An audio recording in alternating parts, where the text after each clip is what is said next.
صل علی محمد وعلی آل محمد کما صلیت علی ابراہیم وعلی آل محمد کما بارکت علی ابراہیم.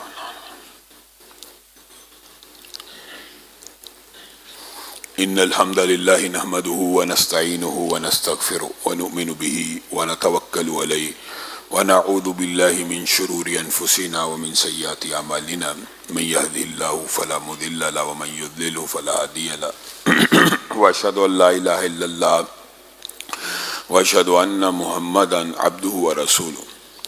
اما بعد فان خير الحديث كتاب الله وخير الهدي هدي محمد صلى الله عليه وسلم وشر الامور محدثاتها وكل محدثة بدعة وكل بدعة ضلالة وكل ضلالة في النار.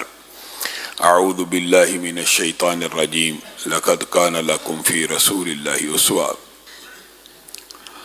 تمام قسم کی تعریفات اور حمد و ثناء اللہ مالک الملک کے لیے ہیں جو تمام کائنات کے خالق مالک اور رازق ہیں، جو اپنے بندوں پر بے شمار انعامات کرنے والے ہیں، جو ہمیشہ سے ہیں اور ہمیشہ ہی رہیں گے، نہ جن کی ذات میں کوئی شریک ہے نہ جن کی صفات میں کوئی شریک ہے.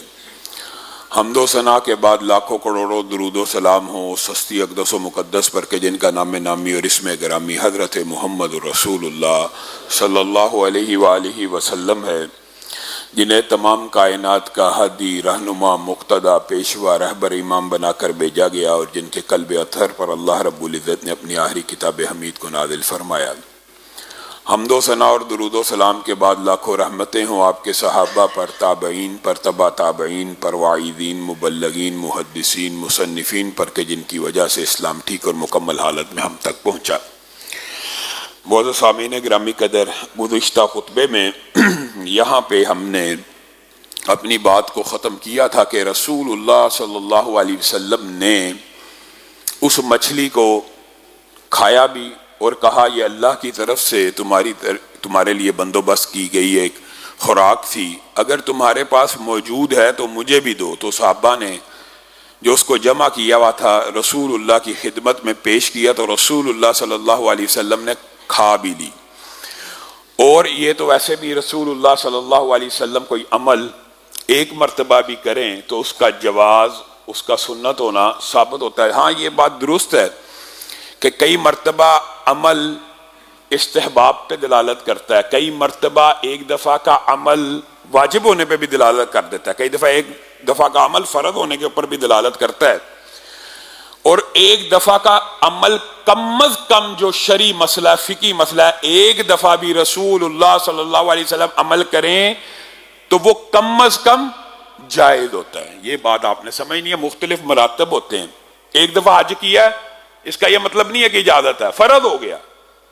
ایک دفعہ کوئی کام کیا مستحب ہو گیا، ایک دفعہ کوئی کام کیا نفل ہو گیا، ایک دفعہ کوئی کام کیا سنت سمجھ کے ساری زندگی اپنایا جا سکتا ہے. اور کئی مرتبہ کچھ کام ایسے ہوتے ہیں جو ایک مرتبہ اس لیے کیے جاتے ہیں تاکہ امت کو اجازت مل جائے، رخصت مل جائے، امت اس کے اوپر عمل کر لے تو حرج کی بات نہیں. اگرچہ یہاں سے مچھلی کا کھانا رسول اللہ کی عمل سے ثابت ہوتا ہے، لیکن آپ کے سامنے گزشتہ خطبے میں یہ بات رکھی تھی کہ دنیا بھر کے منکرین حدیث اگر جمع ہو جائیں تو مچھلی کو، اکیلے مچھلی کو قرآن پاک سے حلال نہیں کر سکتے، بلکہ یہ قرآن پاک کے مخالف ہے. کیوں؟ رسول اللہ صلی اللہ علیہ وسلم کی حدیث کے علاوہ قرآن پاک میں واضح طور پہ آیتیں اتری ہیں کہ مردار حرام ہے، مردار حرام ہے. اور لفظ مردار کے ساتھ میتہ کا لفظ ہے، میت کا یا میتہ کا لفظ ہے کہ مردار حرام کر دیا گیا. لیکن رسول اللہ صلی اللہ علیہ وسلم کی جو حیثیت ہے وہ شارح کی بھی ہے اور شارع کی بھی ہے. آپ جو اس کی تشریح فرمائیں وہی قبول ہے، یا آپ جو مسئلہ بیان کریں وہی حرف آخر ہے. تو رسول اللہ صلی اللہ علیہ وسلم کی اس کے علاوہ بھی حدیث موجود ہے، اس عمل کے علاوہ، کہ میرے اوپر یا رسول اللہ صلی اللہ علیہ وسلم کے الفاظ دو طرح کے ملتے ہیں، احلت لنا بھی ہے، احلت لکم بھی ہے، کہ ہمارے لیے یا تمہارے لیے دو چیزوں کو، دو مردار کو حلال کر دیا گیا. یعنی مردار حرام ہے لیکن استثناء ہے، دو مردار حلال ہیں. ایک مچھلی ہے اور ایک جراد ہے۔ رسول اللہ صلی اللہ علیہ وسلم نے یہ حدیث کہہ کے بھی بیان کی ہے کہ تمہارے لیے دو مردار حلال کر دیے گئے، ایک حوت یعنی مچھلی اور ایک جراد، جراد کہتے ہیں ٹڈی کو۔ اور جو سندھ کے علاقے کے لوگ ہیں، بلکہ پنجاب کے اندر بھی پائی جاتی ہے، جس کو گراس آپر بڑا ہوتا ہے اور اس کو ٹڈی کہتے ہیں، جس کو ٹڈی دل بھی کہتے ہیں، کہ ان کا حملہ ہو جائے تو پوری کی پوری فصلیں کھا جاتی ہیں۔ سندھ کے اندر گزشتہ سالوں میں اس نے حملہ کیا تھا اور سندھ کے لوگوں نے اس کو پکڑ کے کھایا بھی تھا، اور سندھ کے کلچر میں موجودہ، گویا عرب کے کلچر میں یہ جو فصلوں پہ حملہ کرنے والی ٹڈی تھی، اس کو رسول اللہ صلی اللہ علیہ وسلم نے حلال قرار دے دیا۔ اس کی کچھ وجوہات بھی ہیں، خیر سائنس اور علتیں ضروری نہیں ہوتا کسی حکم کی معلوم ہو جائیں، لیکن رسول اللہ صلی اللہ علیہ وسلم نے اس کے کھانے کی جو اجازت دی ہے تو اللہ کی طرف سے بھی اجازت ہے۔ اس ایک حدیث سے ہی دو باتیں سمجھ آتی ہیں، جو میں نے آپ کو پچھلے خطبے میں بھی کہا تھا کہ میرا ذاتی رجحان بھی اس طرف ہے کہ مردار سمندر کا حلال ہے۔ کون سے والا؟ جس کو سمندر سے نکالا جائے اور وہ مر جائے، جس کو سمندر سے نکالا جائے اور وہ زندہ رہے، اس کا حکم کیا ہوگا، اس بارے میں چند باتیں آپ کے سامنے رکھیں گے۔ لیکن جراد کے لفظ سے ایک بات سمجھ آتی ہے، رسول اللہ صلی اللہ علیہ وسلم نے جراد کو لفظ کے ساتھ، نام کے ساتھ حلال قرار دیا۔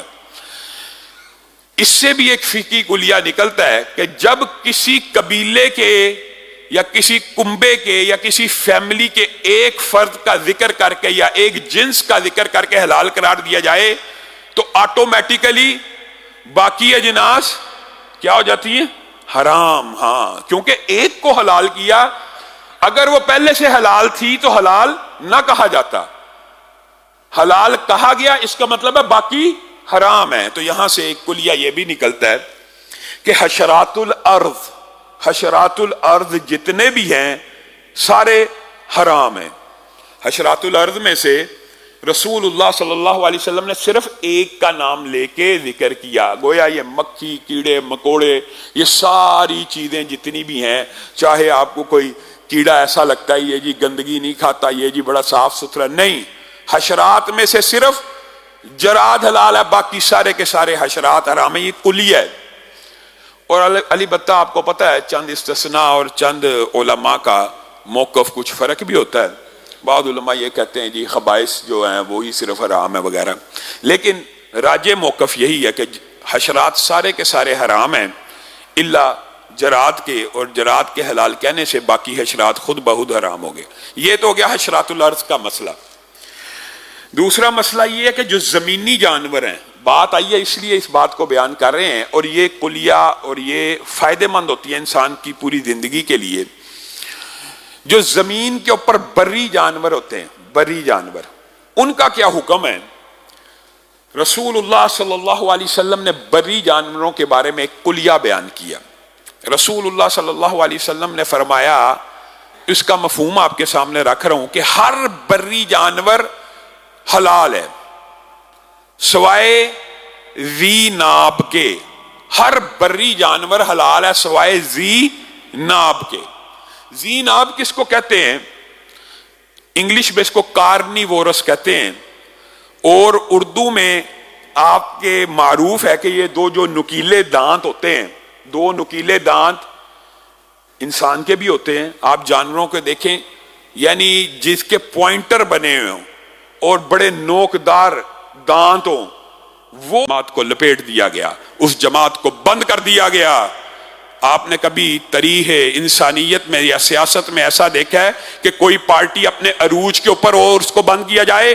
پارٹیاں بند ہوتی ہیں جب زوال آ جائے، پارٹیاں بند ہوتی ہیں جب لوگ اس میں نہ رہے۔ جس جماعت کے اندر عوام کا جمع غفیر موجود ہو، عوام کی اکثریت ہو، وہ پاپولرٹی اور عروج کی سرحدوں کو چھو رہی ہو، اس کو اگر بند کر دیا جائے تو اس کے عوامل کے اوپر آپ نے غور کرنا ہے کہ کیوں بند کیا گیا، کیا وجوہات تھی، کس وجہ سے بند کیا گیا۔ یہ ایک لمبی بات ہے، انشاءاللہ موقع آیا تو اس حوالے سے ہر اس کردار کو بے نقاب کیا جائے گا جو اس گھنونے کام میں ملوث تھا۔ لیکن ابھی اللہ کے فضل و کرم سے اس کو بحال کر دیا گیا ہے، اور یہ اللہ رب العزت کا شکر ہے۔ اللہ رب العزت نے اس کی جمعیت کے اندر ایک منصب مجھے بھی عطا کیا ہے، اور میں صدر جمعیت اہل حدیث پاکستان کے حوالے سے اپنی ذمہ داریوں کو ادا کروں گا۔ لیکن ایک بات میں آپ کو کہنا چاہتا ہوں، جس دور میں مجھے اس والد صاحب کی جماعت کی قیادت ملی ہے، آپ گواہ ہیں، اس دور کے اندر پورے پاکستان میں، میں صرف اس مسلک کی بات اس لیے کروں گا آج کیونکہ یہ ذمہ داری مجھے اس حوالے سے دی گئی ہے۔ 75 برس بیت گئے ہیں، اس وطن عزیز میں ایک یونین کونسل کو بھی اہل حدیث سیاست کے لیے نہیں بنایا گیا۔ ان حالات میں مجھے یہ ذمہ داری دی گئی ہے، اور میں اللہ کی توفیق سے اللہ سے مدد کا خواہش مند اور طلبگار ہوں۔ اللہ تعالیٰ مدد کرے چند سالوں کے اندر انشاءاللہ، اگر 70 برس کے اندر ایک یونین کونسل نہیں بنی سیاسی طور پہ، تو ہم کوشش کریں گے کہ جمعیت اہل حدیث پاکستان کو سیاست کے میدان میں بھی منوایا جائے۔ لیکن حالات آپ کے سامنے ہیں کہ کن حالات میں مجھے یہ ذمہ داری دی گئی، اور میں یہ سمجھتا ہوں اگر میں یہ تبدیلی لانے میں اور بیداری کی تحریک میں ناکام ہو گیا تو میں کرسی کے ساتھ چمٹوں گا نہیں، بلکہ بڑے آرام سے اس منصب سے علیحدہ ہو جاؤں گا اور کسی اہل شخص کے لیے اس کو چھوڑ دوں گا۔ ہمارے ہاں عجیب کلچر ہے، انتقال اقتدار کا کوئی فارمولہ موجود نہیں ہے۔ 40 سال بھی گزر جائیں، انتقال اقتدار نہیں ہونا جماعتوں کے اندر۔ انتقال ہی واحد حل ہے، اس کے علاوہ انتقال اقتدار ممکن نہیں ہے۔ اللہ کے بندو، بادشاہتے بھی لوگ 40 سال برداشت نہیں کرتے۔ آرمی چیف 9 سال کچھ ہو جائے اس کو لوگ اٹھا کے باہر پھینک دیتے ہیں۔ پاکستانی لوگوں کا تو مزاج ہے، ایک الیکشن کے بعد دوسرے الیکشن میں جیتی ہوئی پارٹی کو ووٹ نہیں دیتے۔ تو یہ تو ان احباب کو خود سوچنا چاہیے تھا۔ آخر میں 2 اعلانات ہیں کہ اللہ کے فضل و کرم سے حسب سابق اجتماعی قربانی کا بندوبست کیا گیا، جس میں 2 قسم کے حصے مقرر کیے گئے ہیں۔